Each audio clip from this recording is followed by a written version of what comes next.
너 죽고 나 죽네. 처음엔 협박도 많이 받았고요. 그리고 한국 소비자들을 만족시키면은 전 세계 소비시장 다 만족시킬 수 있어요. 저는 넘버원이 아니고 온리원 추구예요. 이 사업 자체가 안 될 것 같으니까 아무도 안 들어와요. 못나서 온리원이 된 거예요. 베트남은 무슨 전쟁입니까? 짝퉁과의 전쟁이에요. 지금 베트남은 당구 열풍인데 우리나라 60년대 70년대 당구장 분위기예요. 근데 지금 베트남 엄청 빠르게 성장하고 있고, 그렇게 해서 베트남이 시작이 됐고, 오늘 계약해서 이제 10호점까지. 왜 베트남이냐, 제가 이 얘기는 꼭 할게요.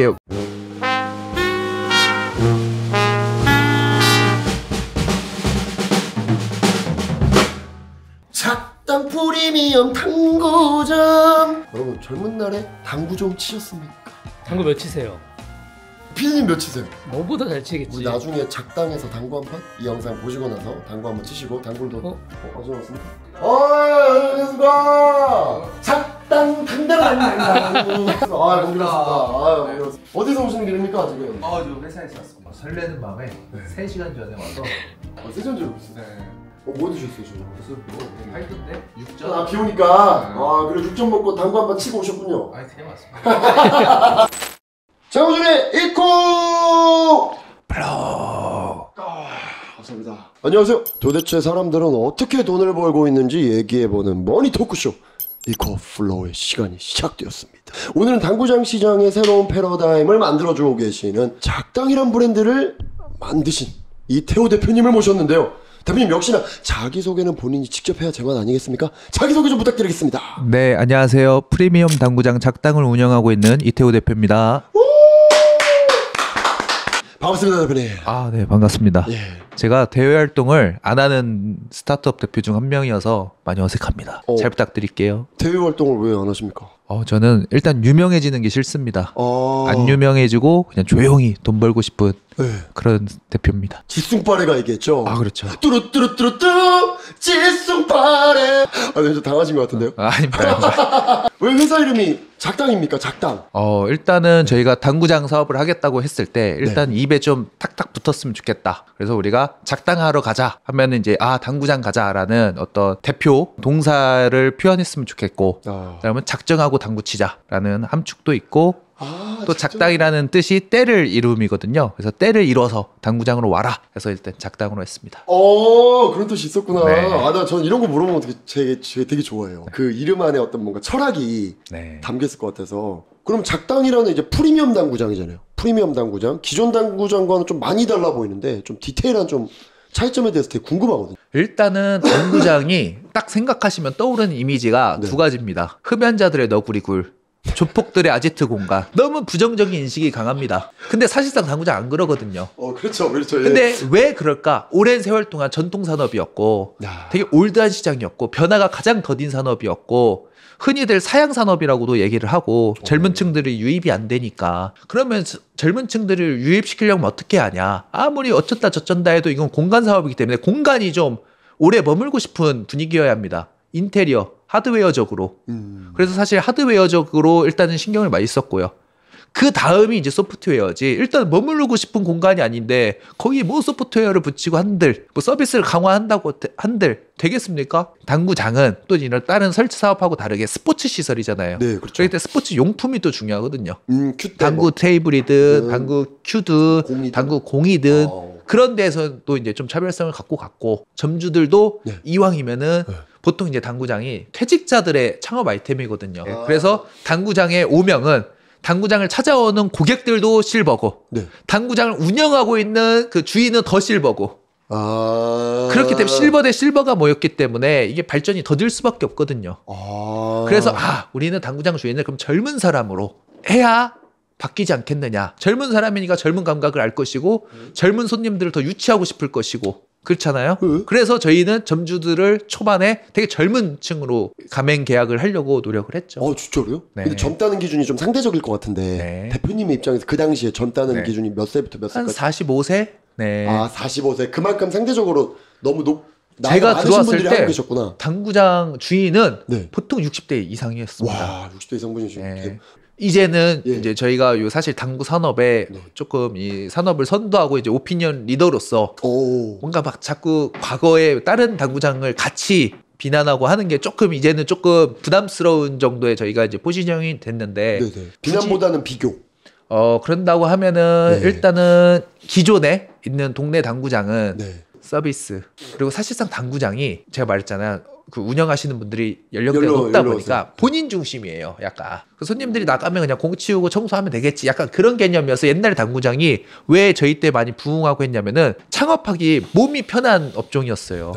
왜냐면 사실 손님 오면 당구공 꺼내주고 손님 나가면 당구공 걷어오고 네. 그 일만 하면 됐거든요. 흔히 말하는 개꿀 알바로도 늘 1등이었어요. 알바할 거면 당구장 알바해라. 개꿀이다.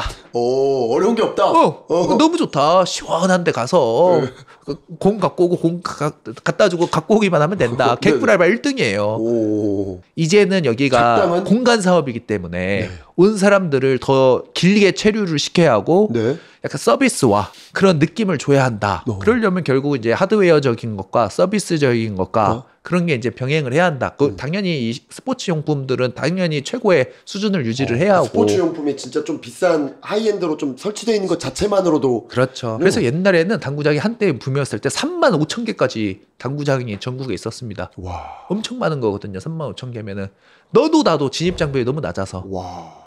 당구장 교육도 없이 그냥 막 한 거예요. 근데 저희는 사실상 창업 전에 교육을 엄청 시키죠. 큐 관리, 뭐 공 관리, 당구 테이블 관리. 네. 그렇기 때문에 사실상 오시는 손님들의 만족도가 높죠. 뭐 예를 들면 처음 접하는 사람들이 갔을 때 뭐 이점 같은 게 좀 있습니까? 당구를 이제 즐기러 간 사람들이라고 해야 되나? 일단은 저희는 당구장 분위기를 바꾼 게 제일 잘한 거고요. 왜냐면 이제 패러다임이 아예 없었죠. 없었죠. 보통 제가 한번 인터뷰를 했는데 여성분들 같은 경우에는 죽을 때까지 당구장을 한 번도 안 가고 죽는 여자들이 많대요. 그 이유는 진입 장벽이 매우 높아서 그렇습니다. 분위기가 싫고 일단 그래서 저희는 일단 들어오고는 싶어야 그 다음이 이루어질 거 아니냐. 그래서 저희는 쇼핑몰 이런 데도 입점이 되어 있어요. 어디에 들어가 있습니까? 저희 가산에 현대 아울렛에 들어가 현대 아울렛. 있거든요. 네, 해서 저희는 일단은 진입 장벽을 일단 낮춰야 한다. 경험이 있어야 그게 매니아가 되고 동호인이 되고 근데 경험조차도 없이 당구장이 그런 이미지였기 때문에 여기에 당구장이 이런 곳에 좀 더 넣고 싶은 게 입점시키고 싶은 게 저희의 첫 번째 전략이고요. 와. 그리고 두 번째는 입문자들을 위한 분위기. 사실상 당구장이 이제 많이 오픈되어 있잖아요. 네. 사실상 이제 스포츠인데 우리가 이제 골프도 그렇고 뭐 테니스도 그렇고 입문자들은 막 옆에 막 잘하는 사람도 있으면 막 눈치 보이고 들어가는 것 자체를 망설여지게 되잖아요. 저도 그래요. 그래서 저희는 분위기를 이런 고수들이 오는 구장보다는 약간 가족들, 여자친구 이런 커플들, 젊은 대학생들 이런 친구들이 좀 올 수 있는 전체적인 말로는 표현할 수 없는 분위기와 그런 브랜드에서 풍겨져 나오는 그런 느낌을 저희는 갖고 가고 있고요. 그리고 세 번째, 당구장이 노브랜드 사업이었습니다.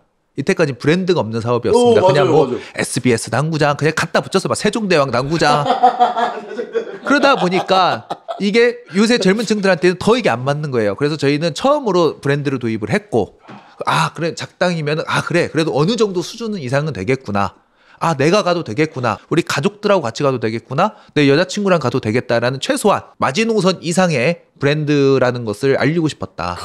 그게 결국은 당구 인구들을 좀 더 넓히고 입문자들이 늘어나고 이런 데 좀 기여하고 싶다. 근데 왜 어떻게 그런 생각을 브랜드화 시킬 생각을 이미 브랜드화 시킬 생각을 하시고서 사업해야겠지 하면서 짜신 거죠? 하시다 보니까 잘 된 거예요? 아니면 처음부터 일단은 이 금연법 기사를 받고 당구장 금연 그때 동안 이제 비흡연자들이 이제 유입이 되겠구나.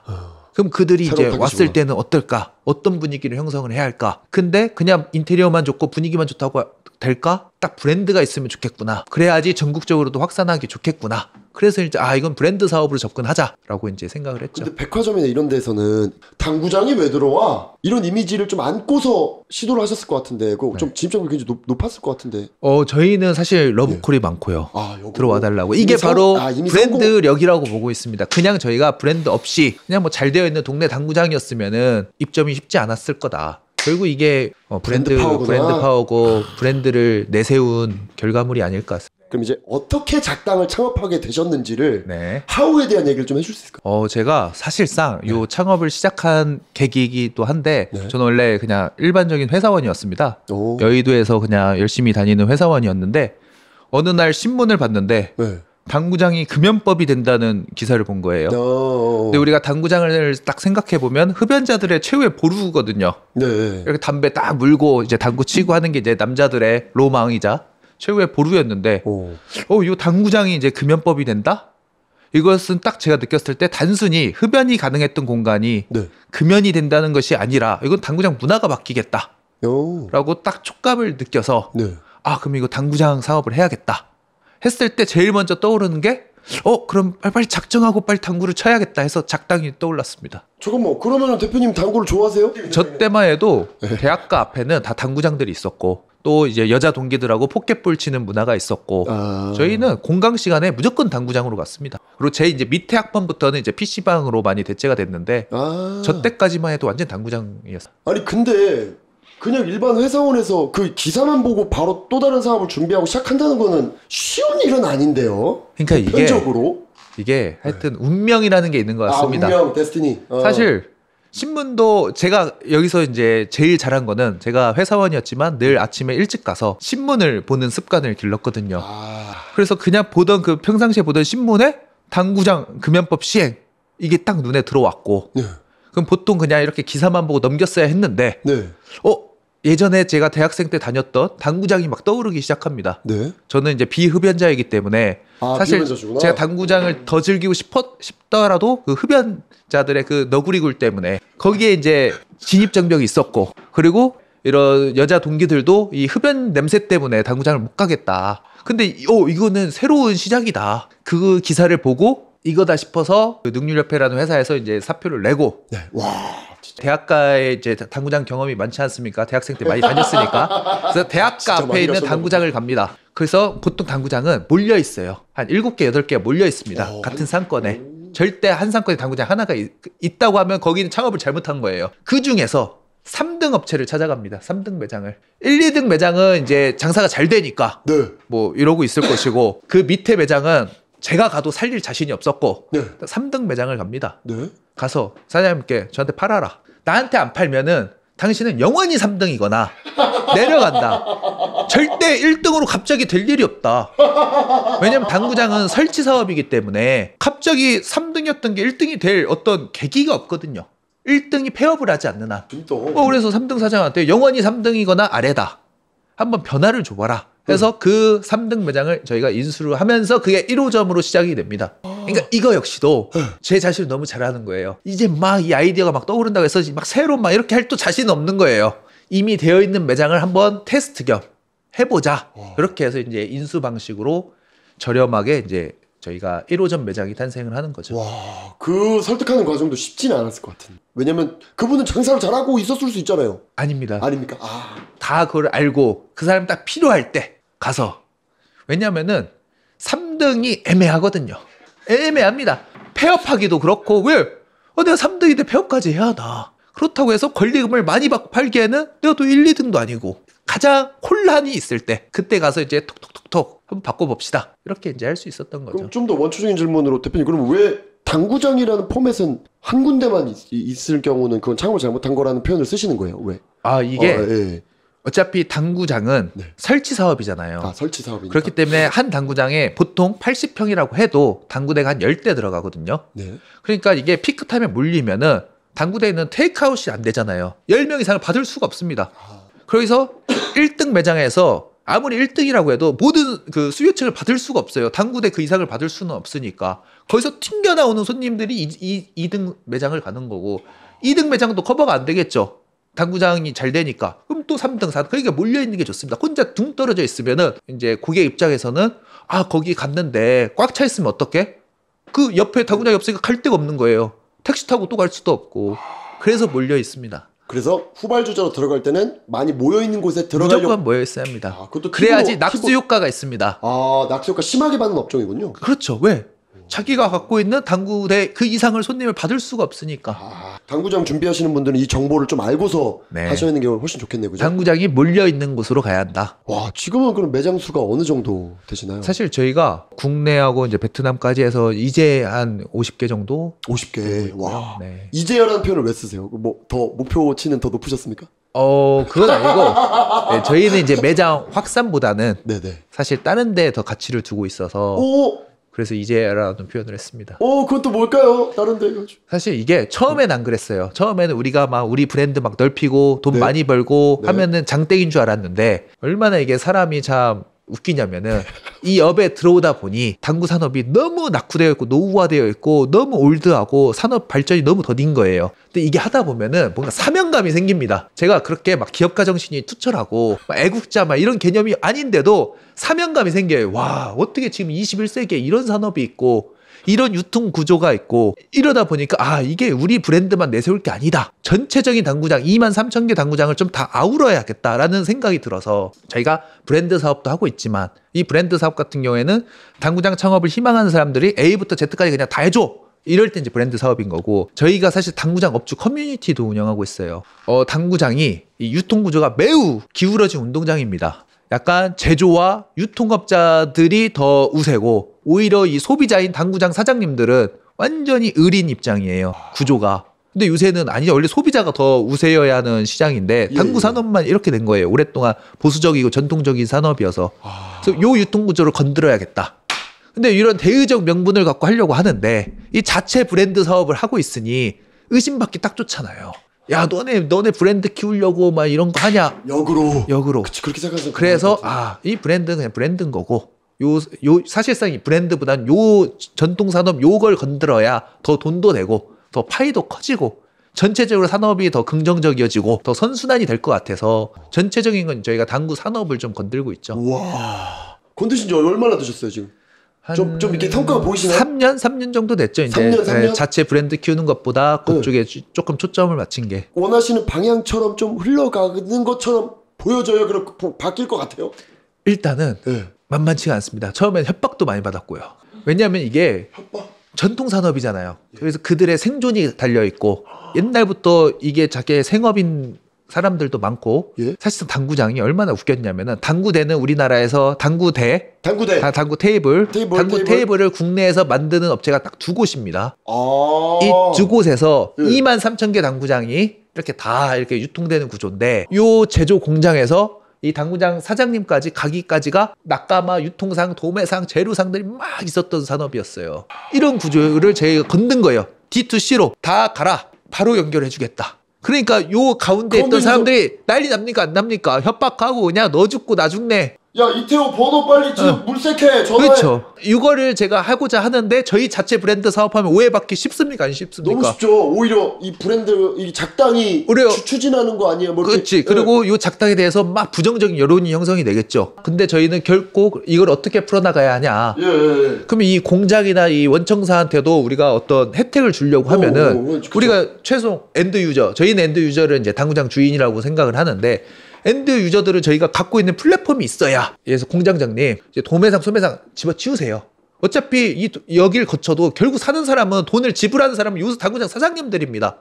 요 사람들 우리가 다 데리고 있으니 그냥 우리하고만 거래하시면은 어차피 사장님의 목적은 똑같습니다. 성취 달성은. 그래서 저희 커뮤니티에 13,000명의 당구장 사장님들이 계시고 다 중간 과정을 다 집어치웠고 바로 그냥 연결을 하는 역할을 하고 있죠. 그분들은 그럼 어떻게 또 도생해야 돼요? 같이 그건 이제 각자 사셔야죠. 처음에는 저희도 같이 동반성장을 하려고 했는데 안 맞더라고요, 결이. 어쩔 수 없는 것 같습니다. 시대의 흐름이고 이건 바뀌어야 한다. 근데 소비자들을 위한 소비 혜택은 소비자들이 봐야 되니까. 그렇죠. 그렇죠. 근데 프랜차이즈 본사 CEO는 너무 힘듭니다. 이해관계자가 너무 많고요. 앞에 얘기를 쭉 다 듣고 이 한마디가 정리가 싹 되면서 제 귀에 감겨요. 프랜차이즈는 끝까지 가는 거예요. 가맹점하고. 끝이 없어요. 둘 중에서 하나가 폐업하지 않는 한. 그러니까 이게 얼마나 무섭고 얼마나 찔기고. CEO는 언제나 외롭고 힘들다. 그거 감수할 수 있으면 해라. 맞습니다. 그리고 여기서 착각인 게 회사가 잘 된다고 해서 대표가 절대 돈 많이 벌어가는 부자는 아니다. 그건 개인 사업자면 가능하다. 법인은 절대 그럴 수가 없다. 특히 스타트업은 더 말할 것도 없다. 왜 그러냐면 이게 이제 구조인데 대표가 돈을 갖고 갈 수 있는 방법이 많지 않습니다. 일단 월급을 높게 책정하는 거, 월급. 그다음 배당. 근데 스타트업에서 이윤이 나는 곳이 없죠. 배당은 할 수가 없고. 세 번째는 엑싯이거든요. 엑싯. 근데 스타트업의 지분은 진짜 종이보다도 못해요. 왜냐면 스타트업의 엑싯은 딱 두 가지 방법입니다. 예. 상장. 상장할 수가 없죠. 아, 규모가 너무 커져야 되니까. 두 번째는 M&A인데. M&A 합병. 예, 합병인데 합병도 상당히 힘든 확률이고, 그러니까 사실상 의미가 없고 결국은 월급을 높이는 건데 회사가 잘 돼야지 대표 월급도 높이는 거지. 근데 여기서 문제가 대표 월급을 높게 책정할 거냐, 이걸 좀 낮추고 차라리 직원을 한 명을 더 뽑을 것이냐, 그 문제에 늘 사로잡히죠. 근데 회사가 성장하려면 대표 월급 높이는 것보다 직원 한 명을 또 채용하는 게 낫죠. 그렇기 때문에 대표는 책임은 책임대로 지고 그 법인이 잘 된다고 해서 같이 불을 따라가기 쉽지 않다. 업계에서 지금 1위의 점유율을 차지하고 있는 거예요. 그렇죠. 대표님이 해주시는 말입니다, 여러분. 그 점포수는 한 50개 정도 된다고 하고 각 점포들만의 평균 매출이라고 표현해야 될까요? 그러니까 이게 당구장은 사실상 매출이 당구대 개수에서 나오거든요. 당구대 개수, 그러겠네. 테이크아웃이 아니니까. 설치 사업이니까. 그래서 저희는 평균을 잡을 수가 없어요. 어떤 데는 200평인 데도 있고, 어떤 데는 예서 80평인 데가 있고. 아까 말씀하신 최소 80평이 돼야 되니까. 그렇기 때문에 이거를 평균으로 잡는 게 사실상 의미가 없어요. 이게 그냥 진짜 단순하게 넓으면은 돈 버는 거예요. 그러면 해외 진출은 아까 베트남을 말씀해 주셨는데 어떻게 하셨습니까? 그것도 브랜드 파워라서 베트남에서 먼저. 이것도 되게 재밌어요. 하늘이 저를 도와줬다고 저는 생각을 합니다. 스타트업 대표님들이 나와서 이야기하겠지만 자기의 재능과 역량은 저는 30%라고 봅니다. 타이밍과 운이 70%입니다. 그게 안 붙으면은 절대 사업을 더 진척시킬 수가 없습니다. 그래서 스타트업 대표들이 첫 번째 성공하잖아요. 그래서 그걸 엑싯을 하거나 첫 번째 사업의 성공으로 두 번째 사업 하잖아요. 거의 다 망합니다. 90%는. 왜? 자기 역량으로만 성공한 게 아니니까. 그렇다고 운과 타이밍이 계속 자기를 따라붙진 않습니다. 자기 능력이라 생각하는 거예요. 네. 그게 문제입니다. 그래서 저의 철학, 자기 분수를 잘 알아야 한다. 그래서 저희는 지금 창업한 지 7년 됐는데 당구 외에 딴 사업을 본 적이 없고, 물론 여러 제안도 오고 저희도 먹거리도 찾아야 하고 하는데 다른 건 잘할 자신이 없는 거예요. 그리고 당구도 잘하는 게 아니라 그때 신문을 본 우연한 타이밍과 금연법이라는 어떤 기가 막힌 타이밍, 그것 때문에 제가 아니었어도 여기 있는 PD님이 그때 당구장 하셨어도 잘 됐어요. 그러니까 해외에서도 뭔가 타이밍이 좋게 왔습니다. 일단은 코로나가 왔고요.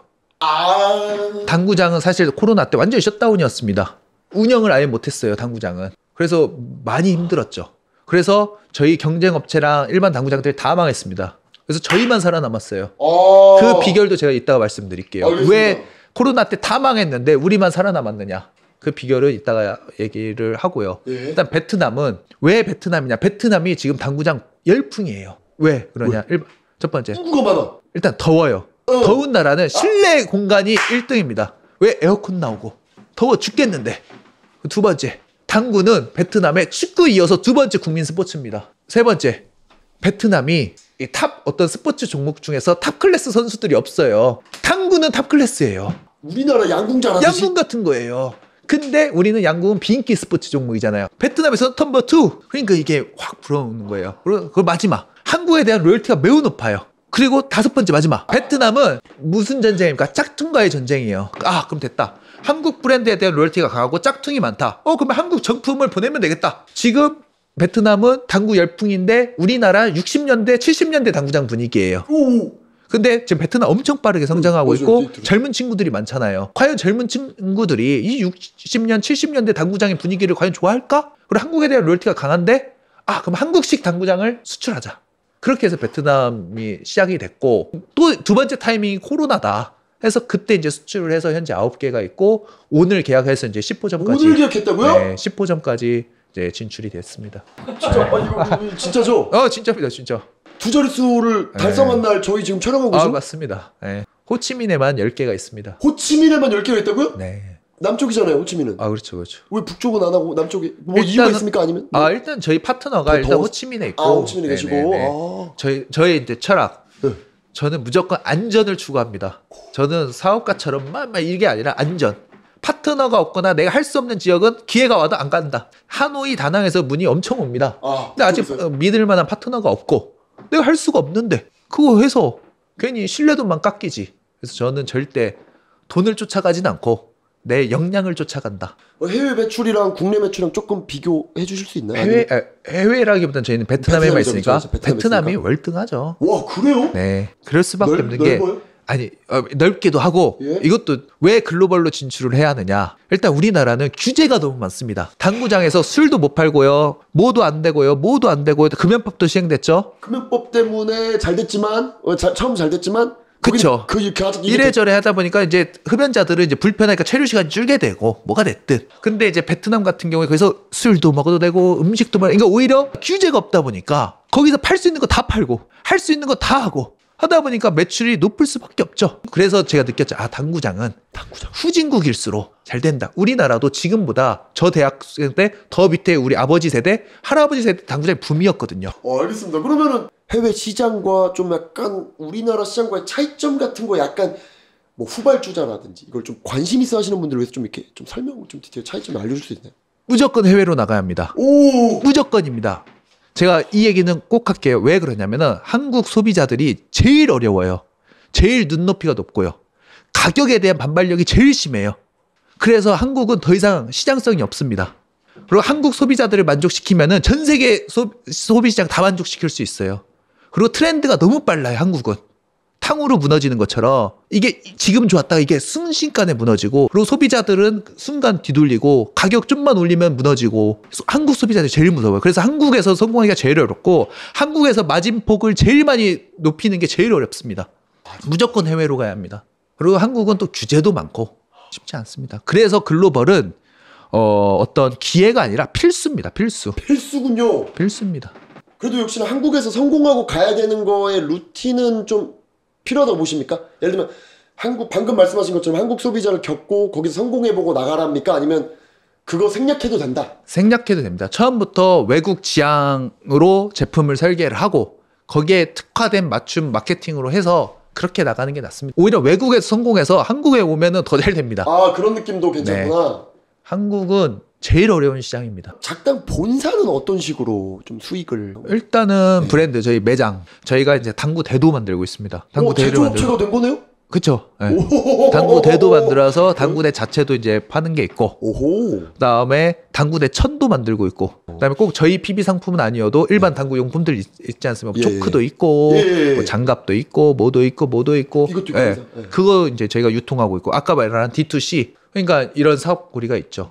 그다음에 베트남은 저희가 공동으로 운영하는 것도 있고, 꼭 가맹 사업이 아니고 현재 하는 게 있고. 야, 그럼 작당 본사 매출은 좀 어느 정도인지 좀 궁금합니다. 저희는 지금 사실상 6년, 7년 됐는데 네. 한 지금 근데 저희가 베트남 매출은 연결 재무가 안 돼서 연결 재무가 안 돼서 베트남 매출은 빼고 사실 예. 베트남 매출이 제가 더 좋다 했잖아요. 예. 그럼 빼고 그냥 국내에 하면 한 60 한 몇 억? 60 몇 억. 네, 와.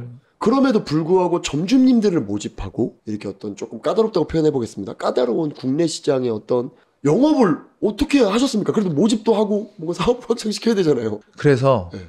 늘 괴로웠습니다. 이게 뭔지 아시죠? 자기가 잘 못하는데 해야 하는 거. 자기가 잘 못하는데. 그래서 사실상 제 철칙이 어떤 미팅이 있을 때 그 네. 현장에 오늘도 사실 제가 3시간 일찍 왔거든요. 늘 최소 1시간 일찍 가요. 그래서 그 먼저 가서 상권 다 보고 점주하고 나눌 얘기도 다 생각하고 그렇게 들어가는 거예요. 그래서 저는 현장에서 일단 늦어본 적이 없고 최소 1시간 전, 오늘도 3시간 전에 왔고 그래서 잘할 수 없는 걸 알기 때문에 늘 괴롭고 하기 전에도 떨리고 하고 나서도 계속 머리에 남고. 대표님이 생각하시기에 좀 당구장 사업의 어떤 좀 최대치라든지 한계는 좀 어디까지로 좀 보십니까? 분명히 있죠. 예. 분명히 있죠. 왜냐면 당구장을 이제 사양산업이라고들 하고, 왜냐면 지금 젊은 층들이 놀거리가 너무 많고, 근데 베트남은 놀거리가 없어요. 그래서 저희 어른 세대 때 물어보면 왜 당구장을 갔습니까? 하면 결국 놀거리가 없어서 간 거예요. 당구장밖에 갈 데가 없었어. 근데 우리 한국은 지금 놀 게 너무 많아요. 그래서 한국 시장이 어려워졌다고 저는 생각을 하고, 베트남은 진짜 놀 게 당구밖에 없거든요. 네, 그렇기 때문에 이렇게 해외를 진출하는 게 필수적이고, 그리고 저희가 하나 극단적인 예를 들게요. 한국에서 당구장에 음료수를 유료로 파는 거는 정말 어렵습니다. 공짜입니다. 음료수가. 맞아. 그걸 바꿀 수가 없어요. 갔을 때 음료 뭐 드시겠습니까? 네, 다 공짜예요. 근데 세상에 그런 곳이 어디 있습니까? 베트남은요, 다 돈 주고, 물도 돈 주고 사 먹어요. 이렇게 한국 소비자들이 어려워요. 근데 기존에 그렇게 되어 있는 거를 무료였던 것을 유료로 바꾼다는 건 정말 쉽지가 않고 분명히 한계는 있다. 그래서 저희가 이제 고민하는 거는 당구 플러스 알파가 있어야 한다. 그래야지 젊은 층들도 오고, 당구장에 당구만 하러 와서는 안 된다. 다양한 컨텐츠가 있어야 한다. 그게 이제 저희의 이제 마지막 발악. 제가 만약에 뭐 한다고 하면은 그거를 정말 한번 국내 사업에 특화돼서 한번 해보고 싶다. 그게 있습니다. 그 아까 말씀하신 소프트웨어라는 단어를 쓰셨거든요. 네. 그거에 포함되는 거죠? 맞습니다. 뭡니까? 뭔가 구상하고 계실 것 같습니다. 일단 베트남 같은 경우에는 네. 거기서 음식도 팔고 예. 인생 그 네컷 사진도 찍고 뭐도 하고 다 해요. 그러니까 거기가 당구만 치러 오는 게 아니에요.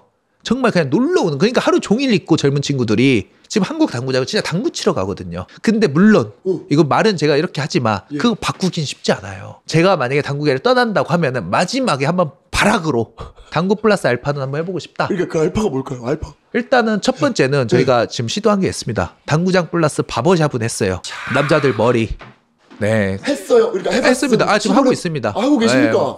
그렇게처럼 타산업, 이종산업 간의 시너지 융합? 그런 사업을 한번 해보고 싶다. 그러면 알아서 당구장 진입장벽도 낮아지는 거고요. 그렇게 한번 가보고 싶다라는 게. 원칙적인 질문인데 왜 바버샵이었습니까? 일단은 저도 큰 도전하긴 뭐하고 어차피 오는 사람이 남자니까 좀 남자들에 맞는 업종을 좀 넣어야 하지 않겠느냐. 그리고 또 바버샵은 아시다시피 주기적이잖아요. 3주에 한 번씩 무조건 오잖아요. 자주 올 수 있는 어떤 동력 포인트도 있고 그래서 일단 한번 해봤고 이미 있는 산업에서 저희하고 합이 맞는 시너지가 날 것 같은 그런 업종하고 한번 융합을 해보고 싶다. 파트너십으로. 아, 이건 좀 이제 약간 또 운영하시면서 좀 힘드셨던 점. 너무 많죠. 예, 너무 많을 것 같습니다. 지금 얘기만 들어봐도. 영세한 자영업자분들이 대다수다 보니 사실상 너무 예민하시고 민감하시고 근데 이해는 되죠. 왜냐면 생업이시니까. 추진하려던 어떤 점포의 점주님이 갑자기 막 안 하겠다고 해서 사업 갑자기 막 멈췄다던가 비일비재하죠. 당구장에서 싸움이 일어나가지고 막 진짜 조폭들이 들어와서 막 그런 건 없고 왜 비일비재하냐.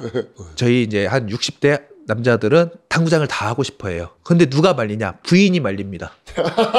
당구장 절대 못해. 인식이 안 좋으니까. 왜? 이 와이프분께서는 당구장을 가보신 경험이 없으니까. 그래서 아무리 설명을 해도 당구장은 그러니까 본인들이 보고 들었던 그 경험으로 딱 국한 짓는 거예요. 그리고 아빠가 당구장 사장이라고 하면은 애들이 자랑스럽지가 않잖아요. 뭔가 좀 그거를 이제 고려해서 가족들이 말려요. 근데 그 역할을 저희가 하는 거죠. 저희처럼 젊은 사람이 가서 제가 사실 그래서 사모님을 설득한 적이 있어요. PT를 띄워놓고 그래서 그분 하셨어요. 그리고 사모님이 더 열정적이세요. 지금은 이럴 때가 이제 가장 보람적이고. 사업하시면서 제일 기뻤던 일 중에 하나로도 그렇죠. 되겠네요. 그럼 대표님 뭐 투자나 이런 거는 안 받으십니까? 적당한 이제 이 창업을 했을 때 제가 워낙 쫄보잖아요. 그리고 제 역량을 알아서 이렇게 보이지만 예. 남의 돈으로는 하지 말자가 1원칙이었고 자급자족이 안 되면은 때려쳐야 한다. 이게 원칙이었습니다. 그래서 안 받고 있다가 한 3고 초려로 투자사들이 제안을 해서 한 번 받았고 작년에 한 번 더 받았고 이 투자 금액도 정말 최소한 저희가 딱 부담 없을 정도로 만약 망해도 충분히 원금은 회수를 해줄 수 있을 것 정도의 금액만 이제 저희가 펀딩을 했고요. 그렇습니다. 그럼 그 투자사는 어떤 비전 때문에 작당에 투자를 하고 싶어 했고 대표님은 반대로 그 투자사를 선택하신 이유 좀 이런 거 좀 똑같습니다. 그분들 이야기를 들어보면은 네. 너무 트렌드하지 않고 유행을 쫓지 않는 당구장 업에서 혁신을 하고자 업계에서 최연소인 사람이 들어가서 이걸 바꾸고자 노력하는 모습에 다른 업종은 유행을 쫓는 업종은 거기서 1등 하려고 하면은 엄청난 마케팅비와 엄청난 고급 인력과 엄청 힘들거든요. 근데 저희는 이런 전통과 사양 산업에는 경쟁 상대가 없습니다. 그리고 막 서로 들어오려고도 안 해요. 대기업은 관심도 없습니다. 그러면 얘네들이 그냥 좀만 해도 1등은 할 수 있으니 설마 1등 업체가 망하겠느냐. 이런 비전이 좀 있으신 거죠. 그래 얘네는 그렇게 막 과도한 비용 지출이 필요가 없겠구나. 이런 생각을 하셨을 수도 있고요. 또 어떻게 보면 서로를 또 더 긴장하게 하고 성장시키는 또 동력이 될 수 있다고 충분히 좀. 네, 맞습니다. 예. 대표님 본사는 위치가 어디에 있으십니까? 저희 지금은 대전에 있어요. 본사가 대전에 있어요? 네. 오. 사실 처음에는 저희가 압구정에 있었어요. 저희가 연령대가 높다 했잖아요. 점주분들이 찾아오시는데 어떤 분은 화가 나서 그냥 돌아가신 분도 있어요. 못 찾겠다. 얼마나 복잡합니까 압구정 로데오가. 그래서 제가 오판한 거예요. 이것도 내가 겁먹들었다. 압구정 로데오를 해서 내가 명함 내밀고 출근할 때 내가 기분이 좋지 소비자들한테는 불편이다. 그리고 압구정 로데오에 있을 이유가 전혀 없거든요. 착각을 제가 했죠. 오판이다. 해서 서울역으로 갑니다. 왜냐면 그래도 KTX 타고 바로 앞에 올 수 있게끔. 예, 그렇네요. 서울역에다가 두고 했었는데 대전으로 가야겠다. 가운데로 가자. 그래서 이제 지금은 대전입니다. 그리고 점포들이 좀 이렇게 지방 분포가 좀 많게 이렇게 좀 포진해 그렇죠. 50개의 점포들이 이렇게 어디 한 곳, 예를 들면 서울이 수도권에 좀 약간 밀집된 프랜차이즈들도 좀 많잖아요. 근데. 아닙니다. 경상도하고 수도권이 제일 많고 경상도가 많습니다. 경상도 많습니까? 네. 앞으로 회사가 더 잘 되기 위해서 어떻게 해야 될까요? 일단은 해외 진출이 더 강화를 해야 하고요. 그리고 국내 사업 같은 경우에는 이게 전략인데 저는 넘버원이 아니고 온리원 추구해요. 근데 온리원이 되면은 넘버원입니다. 우리밖에 없으니까. 근데 이 온리원이 왜 온리원이냐? 이 사업 자체가 안 될 것 같으니까 아무도 안 들어와요. 그럼 온리원이죠. 아무도 안 들어오니까. 두 번째, 이 사업을 오래 하면은 처음에 들어왔던 사람들이 다 못 버티고 나갑니다. 그럼 혼자 살아있으니까 온리원이에요. 이제 제가 이럴 수 있었던 거는 제 철학하고도 같아요. 제 분수를 알기 때문에 요새 트렌드를 쫓는 거를 저는 1등할 자신이 없어요. 그래서 남들이 안 하는 쪽으로 왔어야 했고 못 나서 온리원이 된 거예요. 근데 온리원은 이꼴 넘버원이잖아요. 없으니까. 이랬습니다. 잘나서 넘버원이 아니다. 이야, 그러니까 잘 되기 위해서 어떻게 해야 된다는 질문에는 나를 건방 떨지 말고 건방 떨지 말자. 내가 이 사람을 잘 알고 있다고 생각하지 마라. 말라. 저희 업에서 막 뛰어들어왔을 거 아닙니까? 막 잘 됐을 때. 예? 그러면 뭐 저희 작당이 막 잘 된다고 하니까. 근데 예. 그들은 너무 잘나니까. 예. 야, 이것 갖고 뭐 이걸 어떻게 먹고 사냐. 더 뜨는 대로 가자. 잘나서 막 다 나갔어요. 원래 회사 다닐 때도 잘난 놈들은 엉덩이가 가벼워서 자꾸 이직해요. 근데 못난 놈이 끝까지 남아서 임원합니다. 다 잘난 사람들은 스카웃되고 엉덩이 가벼워서 들쑥달쑥해서 다 가요. 연봉 더 좋은 조건으로. 못난 사람이 나를 뽑아준 이 회사에 고마워서 끝까지 남아있다가 이제 승진차수가 됐는데 내 동기들 다 나갔어. 그냥 저 혼자 임원 되는 거예요.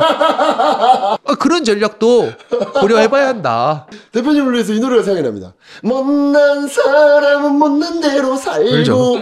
못난 사람도 못난 대로 잘 사는 거예요. 잘 사는 거예요. 그러니까요. 네. 저 임원 될 것 같아요. 못난 사람도 네. 그 못난 사람들 세계에서 네. 1등 하면 돼요. 그럼 먹고 사는데 진영 없어요. 근데 잘난 사람 한 세계에서 1등 하려면은 엄청난 마케팅비와 과도한 지출비 때문에 예. 못 버티고 나락으로 가는 겁니다. 대표님 마케팅 비용이나 이런 건 어떻게 운영? 마케팅 할 게 없어요. 아니, 온리원인데 당구장 창업 브랜드 저희밖에 없는데. 그래서 그냥 트렌드가 그 평창 올림픽 때 예. 영미 신드롬처럼 그 컬링이 영미. 유행한 것처럼 예. 한번 타이밍만 오면은 저희밖에 없으니까 그 혜택을 오롯이 저희가 받는 거고, 그런 흐름이 안 오면은 그냥 이대로 그냥 좀비 기업이 되는 거고. 근데 그 타이밍은 누가 만들어주냐 몰라요. 근데 그 왔을 때 있냐 없냐예요. 하늘만이 알고 있어요. 그쵸. 오늘 대표님 덕분에 많이 웃습니다. 그렇습니까? 예. 자, 대표님 이제 어느덧 혹시 마지막 멘트 있으시면 저희 구독자님들 혹은 보고 계시는 시청자님들 한번 한 말씀 해주십시오. 사실 제가 또 오늘 부정적인 이야기를 많이 한 것 같아서 좀 걱정되는데. 부정적인 이야기가 언제 있었죠?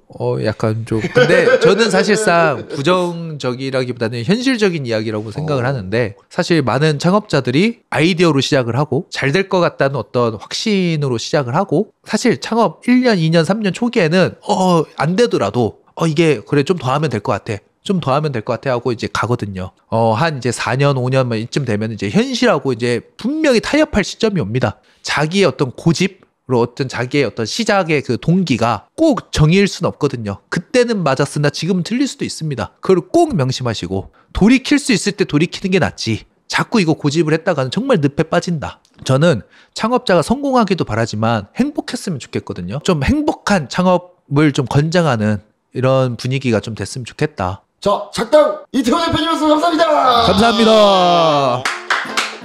괜찮았습니까? 좋았어요? 어땠을 것 같아요, 스스로? 몰라. 네.